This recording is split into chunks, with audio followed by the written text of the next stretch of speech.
Bonjour à tous, je m'appelle Dimitri et je vous présente aujourd'hui ce webinaire sur les parcours d'apprentissage que vous pouvez créer dans BookWidget avec le planificateur, mais pas que, parce qu'il y a aussi un autre outil qui permet de le faire de version un peu plus ou de manière un peu plus simplifiée, qui s'appelle la checklist. Donc, je vais vous montrer aussi quelques exemples de la checklist ou la liste de contrôle avant de montrer le planificateur.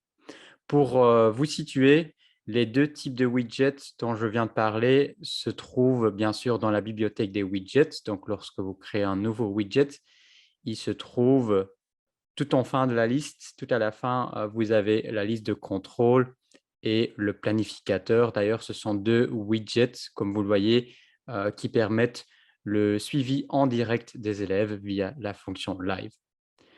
OK. Donc, comme promis, quelques exemples.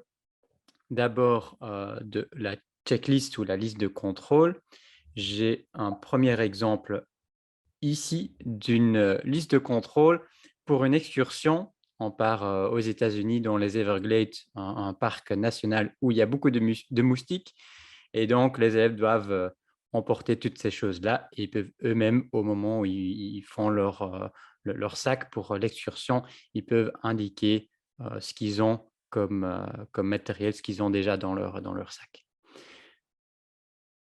Dans un contexte plus scolaire, disons, on peut utiliser cette liste de contrôle aussi pour ce genre de choses où les élèves doivent travailler en étapes. Et donc ici, comment écrire un essai? J'ai 4 étapes et quelques règles d'or. C'est le même principe, l'élève va tout simplement cocher les cases des étapes qu'il a terminées.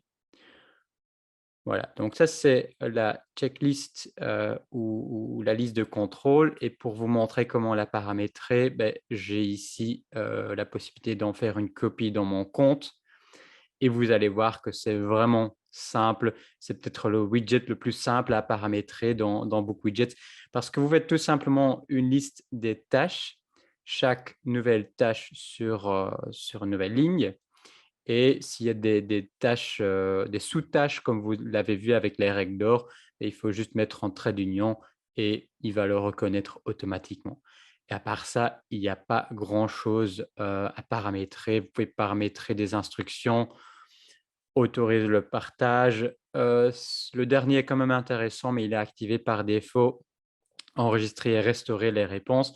Ça veut dire que si l'élève travaille sur son essai, il a fait les 2 premières étapes, il revient le lendemain, il ouvre de nouveau sa checklist, il va voir que les 2 sont toujours cochés parce que, les réponses sont, enregistrées.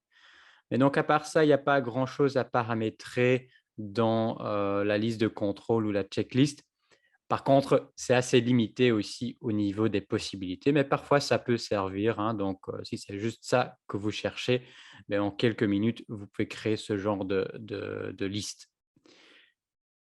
Je vais bien sûr vous montrer aussi des exemples du planificateur, et là, on va parler un peu plus partir un peu plus en détail parce qu'il y a un peu plus de choses à paramétrer, et j'ai ici un premier exemple. Mais vous allez voir à travers mes exemples que le planificateur a déjà beaucoup de possibilités. Donc, en fonction des paramètres que vous allez choisir et donc configurer, le planificateur va se comporter autrement et son utilisation sera différente. Et donc ici, vous avez un premier exemple, toujours sur le processus d'écriture d'un essai. Et là, vous allez peut-être me dire que on voit pas de grande différence avec la checklist que vous avez vue juste avant. On a juste les cartes qui sont un peu plus grandes. Il y a quand même 2 différences déjà ici. C'est, les icônes, hein, ce sont les images que vous pouvez ajouter, et la couleur ici dans la barre à droite dans, chaque carte, dans chaque tâche donc, ou chaque étape.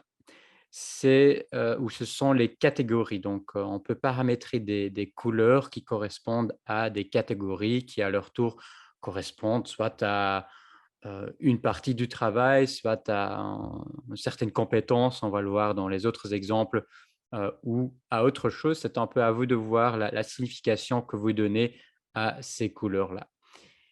Mais donc, voilà un premier exemple toujours assez basique. On va voir des exemples un peu plus avancés. J'ai le même exemple ici, mais déjà une différence, c'est que là, on a paramétré des instructions. Donc, on retrouve où l'élève qui ouvre le planificateur va d'abord voir les instructions, lire les instructions et il va cliquer sur OK. Il peut toujours les relire ici en cliquant sur le i en haut à droite.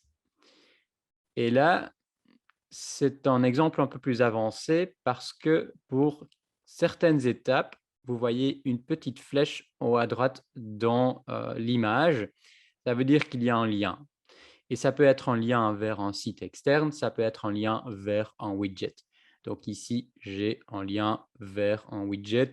On va d'abord faire le brainstorming au niveau du sujet. D'ailleurs, ici, vous voyez qu'on demande de le faire en moins de 10 minutes. Et donc, on a paramétré ici, via le mode examen, le temps de 10 minutes pour cet exercice ou cette activité. J'étais un peu rapide, mais j'ai cliqué sur «Retourner à l'aperçu» ou c'est en anglais, mais peu importe. Et donc, je retourne sur cet aperçu et je peux cocher si j'ai terminé l'activité 1. Petite précision, même si je ne l'ai pas réellement fait, même si je n'ai pas encore envoyé mon travail ici, je peux quand même le cocher.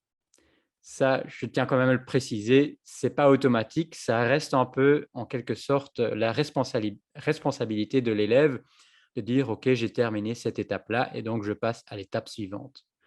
De même, l'élève pourrait sauter des étapes, mais si vous ne voulez pas qu'il saute des étapes, mettez-le bien dans, les instructions. Éventuellement, vous pouvez le suivre via la fonction live, le fait d'avoir coché les étapes dans le bon ordre ou pas, vous pouvez éventuellement, le suivre. Donc ici, j'ai une deuxième activité, je peux retourner à mon planificateur et vous avez compris le principe. Les élèves vont faire les différentes activités. Parfois, il y a un lien, parfois, il n'y en a pas. Exemple suivant, ici, on va faire des crêpes et j'ai donc une recette, mais j'ai d'abord, eu une activité ici, sur les ingrédients parce que j'ai ici les ingrédients pour 15 crêpes, mais je veux en faire 20 et donc l'élève doit faire le calcul, sans doute avec la règle de 3. Il va utiliser la calculatrice qui se trouve ici et il va donc calculer oui, j'adore les crêpes. Donc, l'élève va calculer le nombre de la quantité ou la quantité plutôt de chaque ingrédient pour faire 20 crêpes et c'est peut-être pas pour lui seul, mais pour partager avec ses camarades de classe ou les membres de sa famille. On a calculé les ingrédients et puis on va faire les différentes étapes de la recette, bien sûr. Et puis, on aura à la fin des crêpes, mais c'est juste pour vous montrer que le planificateur peut aussi servir pour des activités très pratiques. Donc ici, vous avez vraiment un widget qui même dans des, sections, techniques ou professionnelles, peut avoir son intérêt, peut-être encore plus même que dans d'autres. Il y a vraiment beaucoup de possibilités. On peut aussi l'utiliser pour faire des petites, expériences. Ici, c'est sur les statistiques, je pense, donc on a 3 étapes avec des dés, ce sont des dés, numériques.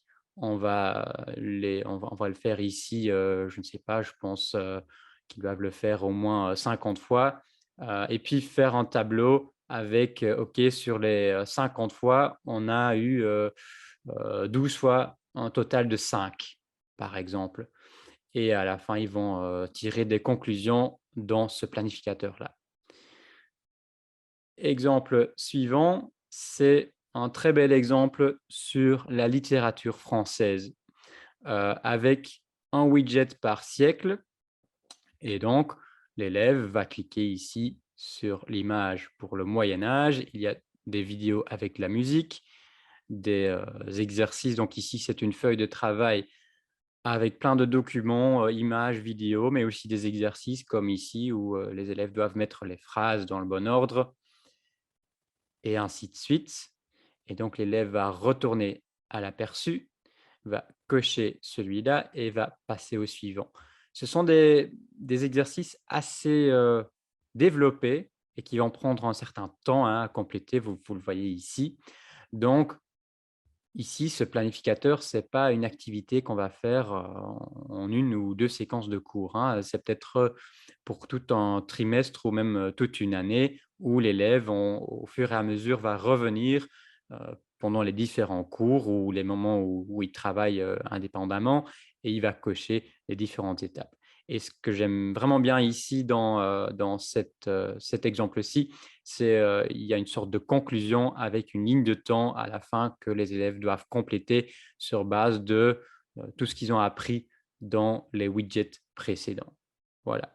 Donc là, vous avez eu quelques exemples des différentes utilisations, mais d'un point de vue technique, jusque-là, c'était encore plus ou moins la même chose. Je pense que ici, j'ai encore un autre exemple. Juste après, vous allez voir que dans d'autres exemples, avec d'autres paramètres, vous pouvez faire encore autre chose. Mais d'abord, juste encore un petit mot sur celui-ci que j'ai sélectionné aussi parce que c'est une situation que je reconnaissais. Souvent, en tant que prof, on a un livre qui peut être bon, hein, le manuel, OK, on travaille avec ce manuel, mais parfois je veux ajouter des documents. Mais ce n'est pas toujours évident de garder une certaine structure entre le manuel et les documents externes. Et donc ici, le planificateur peut offrir la solution parce que, on indique ici qu'on va d'abord faire l'exercice 1, l'exercice 2, puis on saute le 3, on fait l'exercice 4 et puis les élèves vont regarder une vidéo ici. Voilà, donc tout simplement une vidéo YouTube. Puis ils vont faire, l'exercice 3, c'était celui qu'on avait sauté avant peut-être et ainsi de suite, hein, vous avez compris le principe. Et ici, vous voyez les différentes couleurs, je ne suis pas certain de la signification. Peut-être c'est lié au temps aussi, hein, donc ça, les en vert, c'est pour le premier cours, les 3 suivants, c'est pour le cours d'après et en orange, on a, les activités pour le 3e cours. Peut-être. Ici, déjà une petite différence, je ne pense pas qu'on l'a vu dans les exemples précédents ou en tout cas je ne l'ai pas, précisé. On peut aussi ajouter de l'audio à chaque étape du planificateur et donc ici, sur Halloween, heu, attention, je ne vais pas vous effrayer, mais il y a peut-être des monstres dans le widget.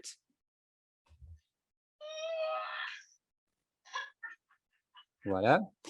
Je ne vais pas faire écouter le reste, mais c'est sur le thème de Halloween avec aussi des vidéos et du vocabulaire et ainsi de suite. Ici, encore une différence, c'est que là, le prof permet aux élèves de bouger les étapes. Donc l'élève peut glisser, déposer les différentes étapes dans l'ordre de son choix. Donc on va travailler différentes compétences, mais l'ordre ici est moins important. L'élève va choisir. Et là, c'est clair que chaque couleur correspond à une compétence parce qu'en vert, on a la lecture, en vert foncé, on a l'écriture et ainsi de suite pour les autres compétences. Donc, si je clique ici, je vais retrouver une feuille de travail fractionnée avec quelques questions à droite. Voilà. Donc, vous voyez que déjà, il y a des options à ce niveau-là. Mais ce n'est pas tout. Dans tous les exemples que vous avez vus jusque-là, c'était le prof qui avait fait le choix des activités qui sont proposées, mais on peut aussi permettre aux élèves de faire ce choix. Et donc ici, j'ai un nouveau planificateur, mais c'est une autre approche. J'ai quelques instructions, mais c'est tout. Donc si je clique sur OK, mon planificateur est vide. C'est quoi l'idée? Si je lis bien les instructions, je découvre en tant qu'élève que je dois cliquer sur le plus et que je dois moi-même sélectionner les activités que je veux faire. Et donc, il y a plusieurs catégories, en bleu, en vert, en jaune, ça a à chaque fois une signification. Et donc, si je reviens aux instructions, on va me demander de sélectionner au moins 3 activités. Bon, ici, j'ai les couleurs avec les significations et on me demande de choisir au moins 2 types d'activités différentes, je pense. Donc, ça vous permet de différencier. L'élève va ici, selon ses propres préférences, choisir les activités qu'il va faire. Et ici, c'est sur des livres. Donc, c'est un exemple. Je peux éventuellement vous partager ou dans le mail que je vais envoyer par après, je vais vous envoyer quelques exemples que j'ai présentés ici. Je les mettrai également dans la description de la vidéo qui sera publiée par après sur YouTube. Et ici, on a un peu un mélange des deux approches. On a un planificateur avec un certain nombre d'étapes qui sont proposées par l'enseignant. Donc, l'élève doit suivre les étapes dans l'ordre proposé, mais il peut ensuite lui-même ajouter des étapes en les sélectionnant ici dans la liste. Et là, de nouveau, il y a plein de possibilités et il y a des couleurs qui présentent à chaque fois. Ici, c'est lié au niveau et au type d'activité. Voilà. Et ce que le prof a fait ici, c'est il a ajouté un premier widget qui contient les instructions. C'est parce que auparavant, il n'y avait pas encore l'option qui permettait d'ajouter les instructions comme vous l'avez vu dans l'exemple ici, hein, donc les instructions. Ça, c'est assez nouveau. Donc, une autre possibilité, c'est d'ajouter tout simplement un quiz ou une feuille de travail avec une question texte et de mettre vos instructions dans la question texte. Voilà pour mes exemples. Je propose de créer maintenant un planificateur avec vous. Donc, je suis déjà connecté à mon compte BookWidgets. Le planificateur, vous allez le retrouver ici en fin de liste, comme je l'ai dit. Et donc, vous pouvez aussi utiliser le filtre pour ne pas devoir scroller. Vous pouvez aussi chercher le planificateur ici et l'ajouter. Mais avant de l'ajouter, j'aimerais préciser une chose. Vous avez vu mon planificateur ou quelques exemples de mes planificateurs avec à chaque fois, ou en tout cas très souvent, des liens vers d'autres widgets et parfois aussi vers des sites externes, par exemple une vidéo YouTube. Et donc, avant de vous lancer dans le planificateur, je vous conseille plutôt de créer d'abord les widgets et de chercher les autres ressources que vous voulez inclure dans le planificateur. Ça sera beaucoup plus simple d'avoir d'abord ces ressources-là et puis de faire le planificateur. Donc ici, aujourd'hui, c'est le 25 mai, c'est la journée mondiale de l'Afrique et donc je propose de faire un planificateur sur ce thème-là. Et j'ai donc créé dans mon compte BookWidgets un dossier Journée mondiale de l'Afrique et là-dedans, j'ai déjà mis quelques activités que je peux vous montrer très vite, hein. Donc, j'ai créé une image à zone réactive, le saviez-vous, où j'ai une carte de l'Afrique avec quelques zones où les élèves peuvent cliquer pour avoir des informations sur les différents pays. Il y a aussi des flashcards pour découvrir et pour apprendre et étudier les capitales des pays africains. Voilà. Et puis, une fois qu'on a découvert ces capitales, il y a le jeu de mémoire qui permet d'entraîner encore un peu plus les différents capitales. Je vais essayer de quand même trouver Ampère. Voilà, excellent, j'ai trouvé Ampère et puis je peux essayer de trouver les autres. Voilà, j'efface. Et puis, il y a quoi d'autre? Il y a un quiz sur la journée de l'Afrique avec quelques questions sur les différents pays africains. Donc là, au niveau des widgets, j'en ai 4, mais j'ai aussi une vidéo YouTube, pourquoi y a-t-il une journée mondiale de l'Afrique, et j'ai la page Wikipédia. Donc, j'ai ces 6 éléments-là que je veux inclure dans mon widget. Donc, je reviens ici, et là, je vais donc créer un nouveau widget. Comme je l'ai dit, le filtre, c'est assez pratique pour ne pas devoir scroller, et je sélectionne donc le planificateur. Comme toujours, je commence par le titre.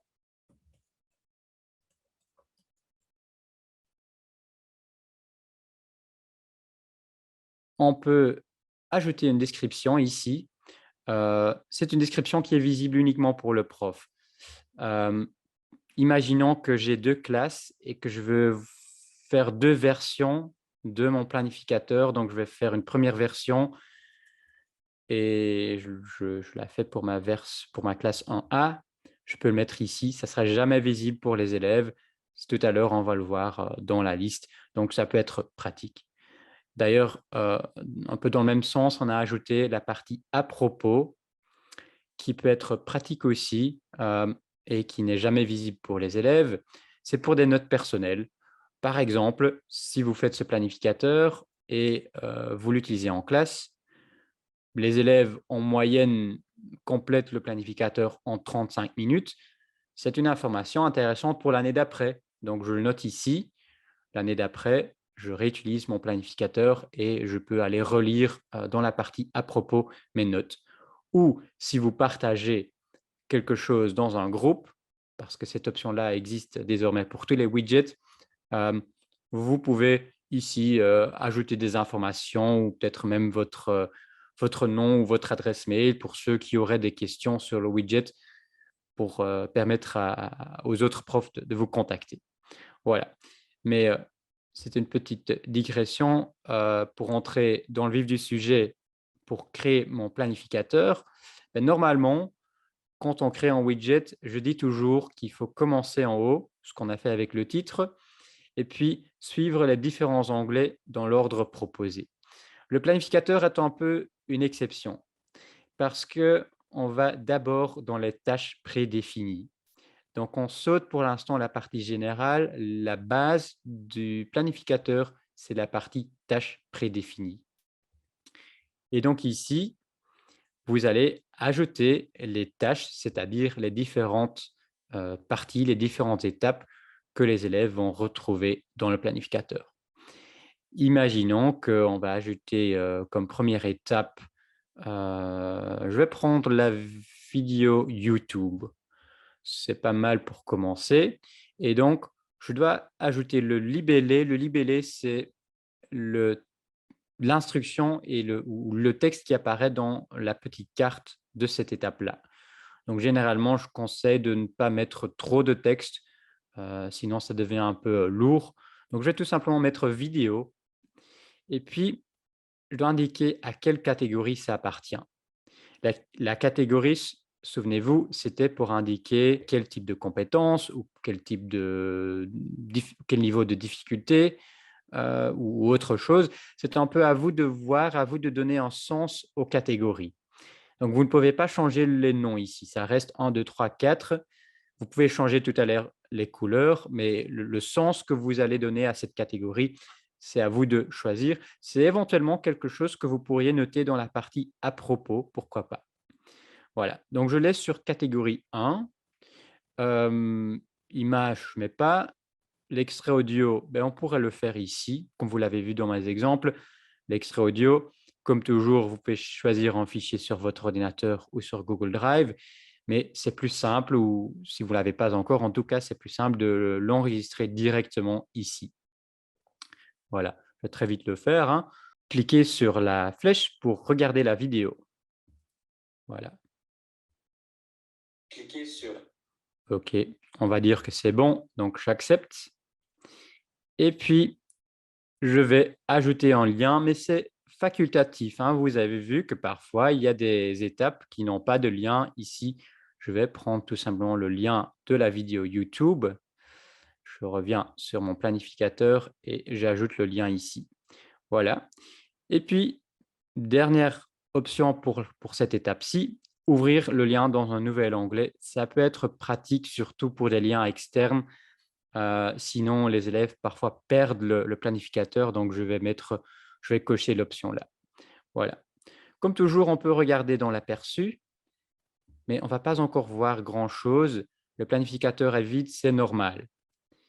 Tout à l'heure, on va, si on le veut en tout cas, mettre ici les activités. On peut quand même déjà le retrouver ici sous le plus. Là, j'ai vidéo et j'ai l'étape qui appartient à la catégorie 1 qui est par défaut bleu. Voilà. Donc, éventuellement, on peut travailler avec un planificateur vide et c'est déjà en ordre. Nous, on veut tout à l'heure le mettre ici au milieu, mais c'est une étape suivante. Je vais donc continuer. Je vais ajouter des tâches prédéfinies. Deuxième tâche prédéfinie, je vais mettre Wikipédia. Je vais indiquer que c'est la catégorie 2. Voilà. Je pourrais, pourquoi pas, mettre, on va chercher une image en ligne pour vous montrer que ça fonctionne comme pour tous les autres types de widgets. Voilà, Wikipédia, j'ai ici l'icône Wikipédia. Voilà. Et je vais prendre le lien, le copier et le coller ici. Je veux ici qu'il s'ouvre dans un nouvel onglet. Voilà. Je vais ajouter d'autres tâches prédéfinies et là, on va ajouter des widgets. On va peut-être commencer par le saviez-vous? OK, qui à son tour fait partie, de la catégorie 3, peu importe, hein, c'est juste un exemple. Et puis le lien, je vais pas copier-coller de lien, je vais sélectionner un widget. Voilà, et donc là, j'ai tout simplement accès à mon compte Book Widgets et je retrouve le dossier dont j'ai parlé au début et je vais le sélectionner. Voilà. Je vais de nouveau vérifier dans l'aperçu. Je vois toujours rien au milieu, c'est normal, mais en cliquant sur le plus, j'ai 3 étapes. Et là, pour le saviez-vous, j'ai une image alors que je ne l'ai pas paramétrée. Mais comment est-ce que ça se fait qu'il y a quand même une image? C'est parce que dans cette activité-là, si je vais très vite, je sors de mon planificateur pour vite vous le montrer. Dans ce widget-là, j'ai paramétré dans conception l'image de couverture, l'image de présentation, comme ça s'appelle ici. Et peut-être jusque-là, vous vous êtes toujours demandé pourquoi le paramétrer, parce qu'on ne le voit pas vraiment. Mais justement, dans un planificateur, c'est assez pratique parce qu'il il apparaît, il reprend l'image du widget. Si on n'a pas, ou si c'est un lien externe, comme vous l'avez vu, vous pouvez toujours l'ajouter. Je retourne à mon planificateur. Je vais très vite terminer cette tâche prédéfinie. Vous comprenez le principe maintenant. Donc, je vais ajouter les flashcards. La catégorie, OK, catégorie 1. Je sélectionne les flashcards. Je retourne donc dans mon dossier. OK. J'ai encore un jeu de mémoire. Je le sélectionne. Ah, j'ai été trop vite. Je reviens au 5e. Je sélectionne mon widget. Toujours dans le même dossier. Celui-là. OK. Et on termine par la 6e étape, c'est le quiz. OK. Et le quiz, OK, catégorie 4, pourquoi pas. Donc, je dois encore le sélectionner. Voilà, il est là. OK. Donc, je vérifie l'aperçu et j'ai les 5 étapes ici et vous voyez les couleurs des différentes catégories. Et donc là, on a déjà ce planificateur vide et l'élève pourrait choisir des activités. Mais ce n'est pas ce que je cherche ici, donc je vais l'effacer. Je vais retourner à la configuration et donc là, on revient à l'onglet qui se trouve juste au-dessous, le général. Et ici, il y a encore des étapes importantes. Je vais les présenter d'en haut jusqu'en bas. Donc, les couleurs des catégories, c'est assez logique. Vous l'avez vu, vous pouvez toujours choisir les couleurs. Je ne vais pas le faire ici, c'est assez logique. Mais ce qui est surtout important, c'est la liste des tâches initiales. Donc ça, c'est la liste des tâches qui vont apparaître au milieu. Et il faut écrire ici les libellés. Et donc, c'est pour ça aussi que c'est une bonne idée de ne pas avoir de libellé trop long. Donc, on avait vidéo et puis on avait Wikipédia. Je vais vérifier si ça fonctionne. Voilà. La vidéo apparaît. Wikipédia, il y a une erreur parce qu'il ne retrouve pas Wikipédia dans la liste des tâches prédéfinies. Donc, je vais revenir ici. C'est sans doute parce qu'il y avait un accent. Donc, c'est vraiment, il faut l'écrire vraiment correctement et là, ça va fonctionner. Voilà. OK. Je vais le faire aussi pour les apps précédentes, mais je m'en souviens plus, donc je vais regarder les tâches prédéfinies. OK, il y a le saviez-vous, donc parfois c'est tout simplement plus simple de copier-coller. Donc le saviez-vous? Il y avait quoi d'autre? Flashcard, jeu de mémoire et quiz. Ça, je vais pouvoir, retenir. Donc flashcard et jeu de mémoire. Voilà. Ou on pourrait faire ceci. On regarde l'aperçu et on a le planificateur hybride. On va demander aux élèves de faire d'abord les 4 premières étapes et puis avec le plus, il peut choisir soit le quiz, soit le jeu de mémoire, éventuellement. OK. Ici, on va faire le planificateur, figé et donc je vais ajouter le quiz et le jeu de mémoire. Voilà. Est-ce que j'ai tout écrit correctement? Oui, on a les 6 étapes. Et puis, il y a des options sous la partie avancée, mais qui sont quand même, importantes. C'est assez logique, ces 4 options-là, permettre aux élèves de réorganiser les tâches. Oui, ils peuvent les glisser dans un autre ordre. Je ne veux pas, donc je décoche. Permettre aux élèves d'insérer des tâches et permettre aux élèves de définir de nouvelles tâches. Si je décoche ça, on va voir ce qui se passe. C'est le plus, le signe plus qui va tout simplement disparaître. Si je coche et je coche aussi le troisième, les élèves vont aussi avoir la possibilité d'ajouter un élément eux-mêmes. Donc, ils vont suivre les étapes que vous avez proposées et quand ils ont terminé le tout, ils peuvent eux-mêmes inventer une nouvelle activité, la couleur qui va avec et l'image qui va avec. Donc, c'est encore une autre façon d'impliquer les élèves et de différencier le processus d'apprentissage. OK, si je ne veux pas, je décoche et permettre aux élèves de supprimer des tâches, je vais aussi le décocher. Et ici, très important, en tout cas très utile, l'étiquette du bouton précédent. Qu'est-ce que ça veut dire? Je reviens à mon aperçu. D'ailleurs, je clique sur la vidéo, il va s'ouvrir dans un nouvel onglet. J'aurais dû couper le son. Donc, il s'ouvre dans un nouvel onglet. Même chose pour la page Wikipédia. Quand on est dans un widget, on a une petite flèche à gauche qui permet de revenir au planificateur. Mais elle est très petite, hein, la flèche. Et donc là, vous pouvez paramétrer en texte qui sera affiché à côté de la flèche. Hein. Donc, je peux mettre retourner à l'aperçu ou retourner au planificateur. Si je regarde de nouveau l'aperçu, je prends l'activité ici, j'ai le bouton retourner à l'aperçu. Même chose ici, retourner à l'aperçu. Voilà. Je retourne à la configuration. On a des instructions. Vous l'avez vu tout à l'heure dans certains exemples, comme je l'ai dit, c'est assez nouveau. Donc, on peut ici expliquer, voilà, aujourd'hui, c'est la journée mondiale de l'Afrique. Découvre ce continent dans ce planificateur, etc.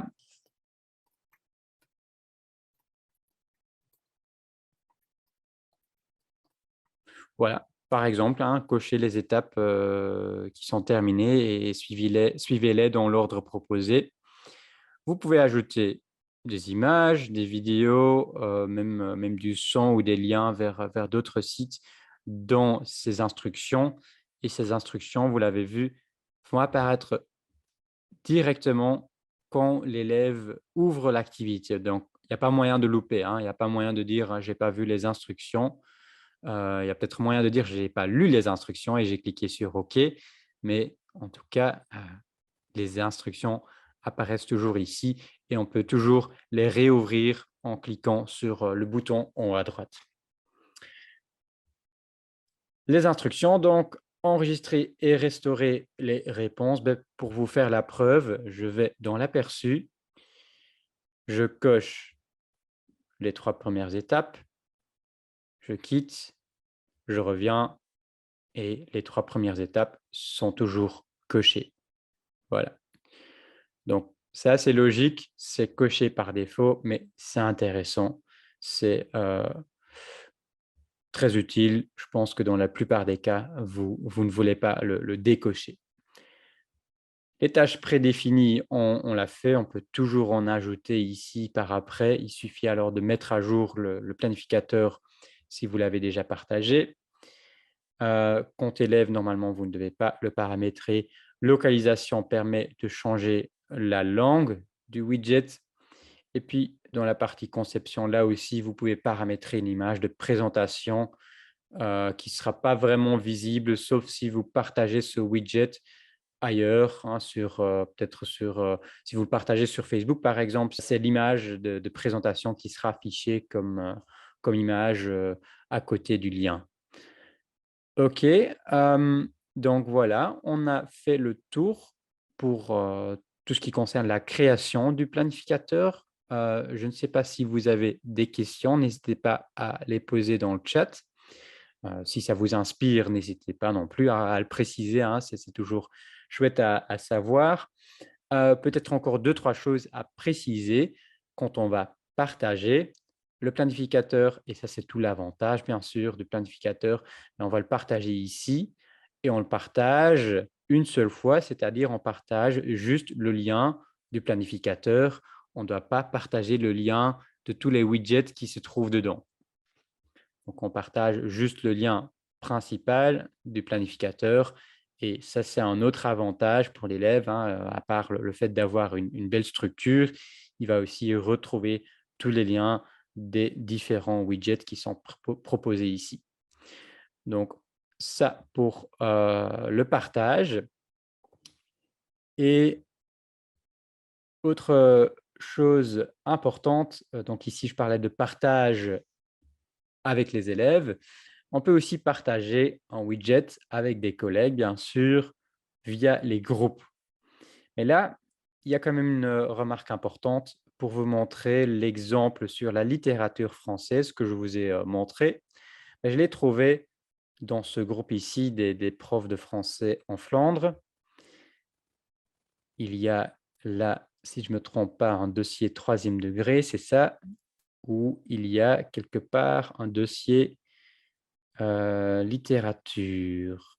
Oui, c'est ici littérature française et là, comme moi je l'avais fait, le prof ici a créé un dossier avec tous les widgets qui se trouvent dedans. Hein, le widget sur le Moyen Âge que je vous ai montré, on va le retrouver ici dans la liste. Pareil pour le widget sur la Renaissance. On va retrouver ce widget qui est une feuille de travail, on va le retrouver ici. Et c'est important, hein, donc de partager, de retrouver ici les widgets qui se trouvent dedans parce que si moi, je suis prof de français et je veux utiliser ce planificateur, mais je veux peut-être modifier ici et là certains éléments dans les feuilles de travail qui sont inclus dans le planificateur, j'ai besoin aussi des widgets qui se trouvent dedans. Et donc là, il ne suffit pas de partager juste le lien du widget ou du planificateur. Il faut aussi partager donc l'intégralité des widgets qui se trouvent dedans et le planificateur qu'on va retrouver ici. Hein. Donc, j'ai ici le planificateur littérature française et ici tous les widgets qui se trouvent dedans. Donc, si je veux en faire une copie et éventuellement faire quelques modifications, je sélectionne tout ceci et puis je fais dupliquer vers mon compte. Je vais peut-être le mettre dans chez moi dans la partie mes widgets où je vais peut-être je vais peut-être faire un dossier littérature. Voilà. Et je peux les dupliquer ici. Ça prend un peu de temps, Voilà, c'est fait. Et ensuite, je peux dupliquer celui-là. Donc, je vais le dupliquer. Là aussi, je le mets dans mes widgets et le plus simple, c'est de mettre aussi dans le dossier littérature française. Voilà. Donc là, j'ai dans mon compte le dossier littérature française avec le planificateur et tous les widgets qui se trouvent dedans. Maintenant, je peux commencer à modifier. Donc, je prends les lumières et OK, je veux peut-être supprimer quelques questions. Voilà, donc j'ai la nouvelle version, je peux partager celui-là. Malheureusement, ce n'est pas tout. Je dois maintenant aussi revenir dans mon planificateur, celui que j'ai dupliqué.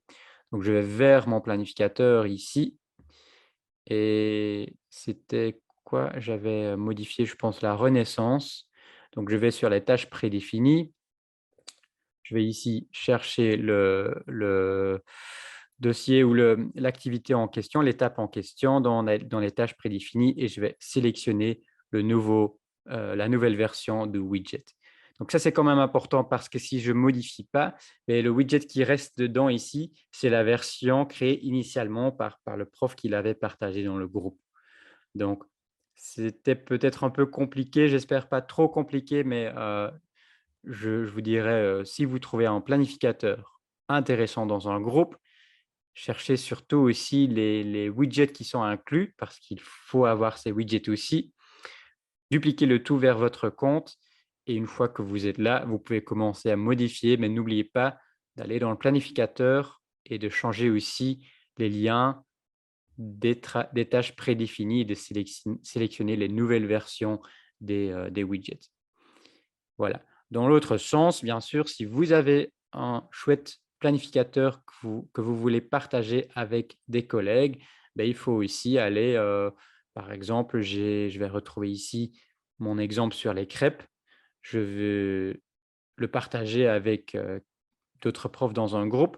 Je sélectionne le planificateur avec la recette, mais je sélectionne aussi la feuille de travail où il y avait le tableau pour calculer les quantités des ingrédients. Il faut les 2 parce que voilà, le prof en question veut peut-être modifier certaines données dans le tableau et donc je sélectionne les 2 et là je peux les dupliquer et je vais les dupliquer vers un des groupes, dont je suis membre et dont j'ai les droits ou dans lesquels j'ai le droit de partage.